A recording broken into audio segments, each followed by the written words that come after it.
En los últimos 50 años, el campo de investigación en finanzas se ha desarrollado a una velocidad jamás antes vista, lo que ha permitido la mejora en la comprensión de los mercados de capitales y la dirección financiera, aunque siguen apareciendo preguntas sin resolver.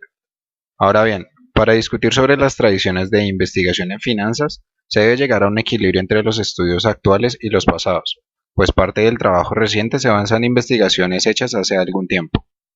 A pesar de que la investigación financiera ha tenido mucho éxito, siguen quedando interesantes problemas pendientes. Los críticos, por ejemplo, se han centrado en la validez del concepto formal de racionalidad, llevando a que una escuela a partir de los 80 se desarrollara, la escuela conductista. La investigación empírica ha encontrado resultados que de ceñirse únicamente a la teoría no hubieran sido hallados. Por eso, en muchos aspectos, el marco teórico de las finanzas ha alcanzado un alto grado de sofistiquez, aunque los vínculos entre la teoría y resultados empíricos no siempre han estado bien articulados. En este capítulo se describe el marco general del análisis y los criterios metodológicos que han dominado una gran parte de las publicaciones sobre finanzas, antes de ver la significancia de los descubrimientos teóricos y empíricos más importantes. Por último, se ilustra la dinámica del proceso de investigación con ejemplos de lo publicado sobre la fijación de precios de capital, opciones y eficacia del mercado. En palabras sencillas, el marco general de investigación en finanzas implica el desarrollo de modelos teóricos que luego se comprueban confrontando hipótesis derivadas de esos modelos con datos empíricos. El marco expuesto aquí refleja la fuerte tradición positivista dentro de la investigación financiera, pero se presenta una posición más sofisticada de lo que la expresión da a entender. Un enfoque se basa en el programa de investigación neoclásica, que se fundamenta en un conjunto de expresiones principales que no son hipótesis, sino, por llamarlos así, supuestos. Los tres principales del desarrollo del modelo dentro del marco son que los agentes económicos son racionales, que los mercados financieros tienen una competencia perfecta y la información se puede conseguir libremente. Que un agente sea racional, desde la visión ampliamente aceptada de von Neumann y Morgenstern, implica que busca maximizar una función de utilidad definida por una serie de argumentos generalmente relacionados con riqueza o consumo, y que está en capacidad de evaluar y clasificar, según sus preferencias, las elecciones que deben hacer, que además son internamente consistentes con esas clasificaciones. El supuesto de racionalidad es parte integral del proceso de abstracción empleado tanto en las ciencias naturales como las sociales. Suponer que los inversionistas se comportan de forma racional permite centrarse en las fuerzas del mercado sin entrar en la psicología particular del inversor, algo que en todo caso pueden hacer mejor otras disciplinas. La segunda característica común del desarrollo de modelos financieros es que los mercados son perfectos, es decir, existe un gran número de inversionistas y hay falta de fricciones tales como impuestos o costos de transacción. Este supuesto no es tan fundamental para la estructura teórica como lo es el supuesto de racionalidad, y por tanto se ha relajado en un gran número de análisis. De hecho, muchas de las interesantes áreas en finanzas necesitan el estudio de mercados de capitales que son imperfectos.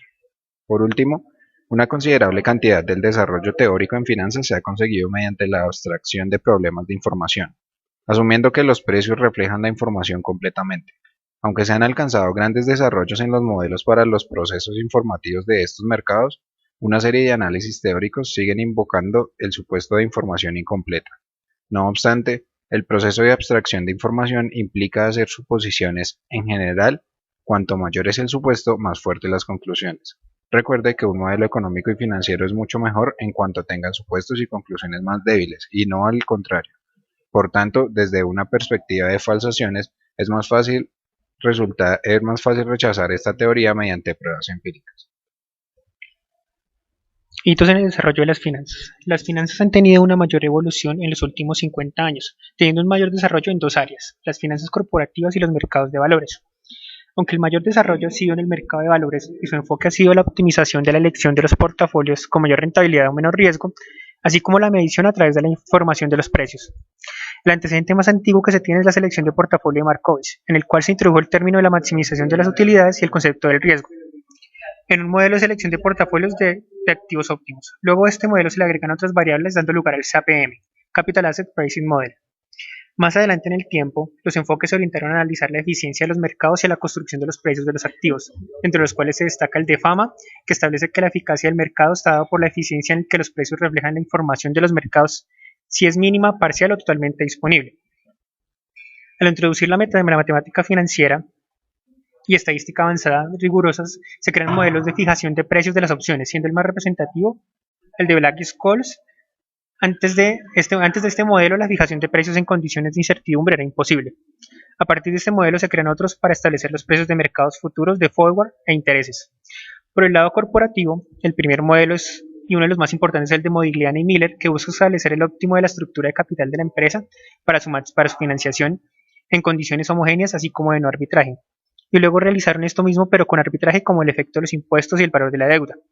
A partir de esto se dan los avances de la teoría de la agencia, en el cual los estudios de Jensen y Meklin buscan establecer la relación ideal entre deuda y capital de acuerdo al costo de estos.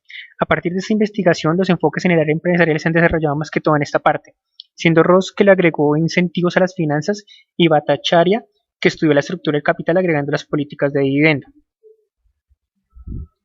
Siguiendo estos dos trabajos, se han hecho más profundizaciones en el tema de los incentivos, en el tema de las negociaciones y vencimientos de deuda, como optimizador de la estructura del capital de Harris y Rabbit, así como la influencia y la aplicación de sus modelos al gobierno de las empresas.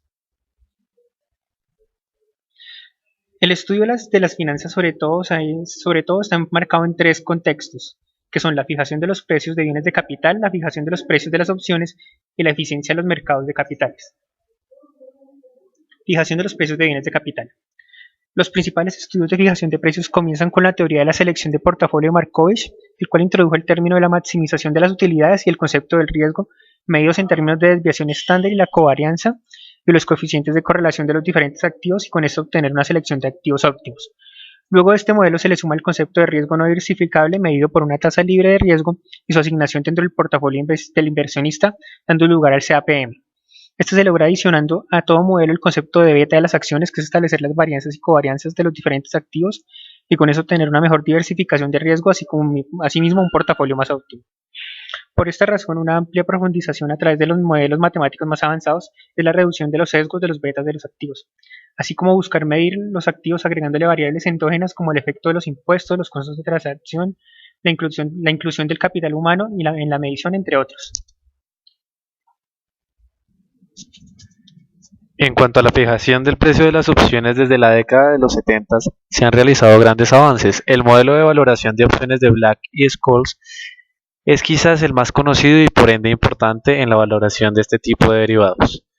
Una década después, Cox, Ingersoll y Ross trabajaron en un modelo no continuo que formaba más una teoría de precios que un modelo de fijación de precios. El modelo de Black y Scholes tiene una estructura rígida con una fuerte base estadística similar a los modelos de fijación de precios de bienes de capital, siguiendo un modelo estocástico que se basa en ciertas suposiciones como el no arbitraje. Por otra parte, Merton, Amin y Arrow trabajaron en modelos estocásticos de tipos de interés, en la cual contaban con muchas más evidencias empíricas. Estos modelos continúan con una fuerte base estadística, sin embargo los supuestos son menos rígidos que los supuestos del modelo de Black y Scholes. En la década de los 90 existió un avance en modelos estocásticos de volatilidad como el propuesto por Amin, Ng y Scott, al igual que Bates y Scott, en el que cada vez era más fuerte la evidencia empírica por la creación y conformación de más y mejores bases de datos que hacen los modelos mucho más robustos. Este tema ya se había abordado por Hoyle y Lee, quienes trabajaron en curvas de rendimiento incorporando a sus modelos la volatilidad, con restricciones similares a las de Black y Scholes en la que no existe arbitraje. Todos estos modelos han sido desarrollados gracias a la evidencia empírica que se ha llevado de la mano con los desarrollos teóricos que tratan de formalizar y entender el fenómeno. Ahora bien, existió un desarrollo importante en esta misma década sobre la eficiencia del mercado de capitales, en la que el principal exponente es Fama, quien relaciona la evidencia empírica de formas débiles y fuertes de la eficiencia del mercado. Ball y Brown y Grossman realizaron desarrollos en un esfuerzo en el aspecto teórico que trataba de explicar el fenómeno. Otro importante exponente de este tema fue Berrechia, quien planteó otras hipótesis en la estructura teórica en las cuales estas hipótesis eran validables.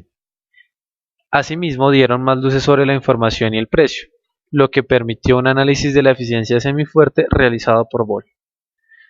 No obstante, se observó un fenómeno llamado efecto tamaño, en el cual se podían reconocer fenómenos estacionales según la evidencia empírica. Este fenómeno fue llevado a la teorización por Bloom y Stambaugh, quienes trataron de teorizar por qué algunas empresas con gran tamaño tenían menor rentabilidad esperada que otras y el precio no se encontraba relacionado con la posible rentabilidad, sino con el tamaño de la compañía.